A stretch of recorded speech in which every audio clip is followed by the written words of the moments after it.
Pag po kinakausap ako si Sen, ano ba yun, magkano pa kulang natin dyan? Kasi talaga po kinukulit siya. Anyway, eto na po tayo ngayon. Isang matatag na proyekto na inilaan ng ating buting senador at ang kanyang pamilya.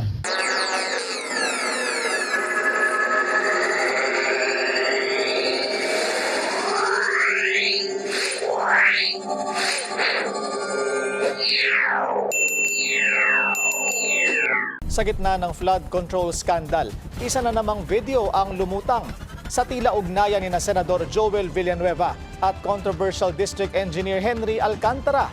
Yan ang agenda report ni Dexter Ganibe ng Abante. Hindi lang po bilang district engineer. Yan ang throwback video ng talumpati ni Nooy DPWH Bulacan First District Engineer Henry Alcantara sa inaugurasyon ng pagsasaayos ng Bambang Bridge sa Bocaue, Bulacan at ng bagong Pagoda View Deck.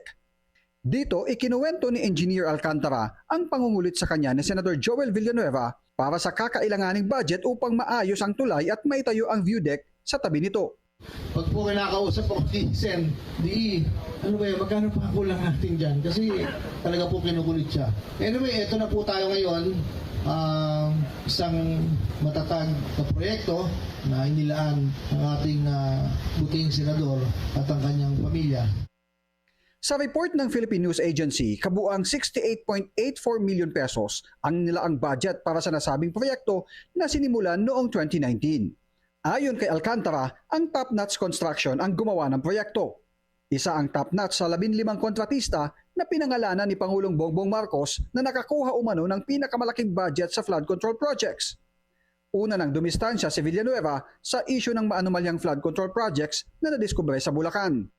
Naglabi po ba ako sa inyo ng kahit na ano o kahit isang flood control project, contractor, etc. in my public service career? Meron po ba na nilapit? Meron po ba na nagsabi ako sa inyo, ito dapat ang gawin at ako'y eksperto? Pwede niyo po bang sabihin lang, just for the record? Well, for the record, Your Honor, I don't recall anything that came from you to propose any flood control project. Sabi ni Senator JV, hihilingin niya sa Senate Blue Ribbon Committee na masabpina para sa susunod na pagdinig ang mga naging opisyal ng Bulacan First District Office ng DPWH. Itong dapat imbestigahan itong mga particular districts, mukhang masyado na sila naging sakit. I receive information na papasok sila 10 a.m., 2 p.m., alisa na at magkakasino na sabay-sabay. Di ba? So, tsaka yung lifestyle nila iba na. Dapat yan ang imbestigahan.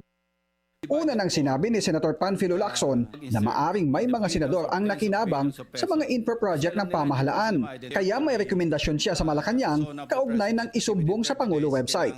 If it's not asking too much, I would like to propose that the Sumbong sa Pangulo website be expanded to cover other infrastructure projects, hindi lang flood control. It will really help a lot because it helped us a lot.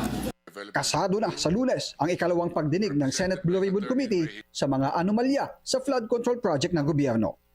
Para sa agenda, Dexter Ganibe, Abante!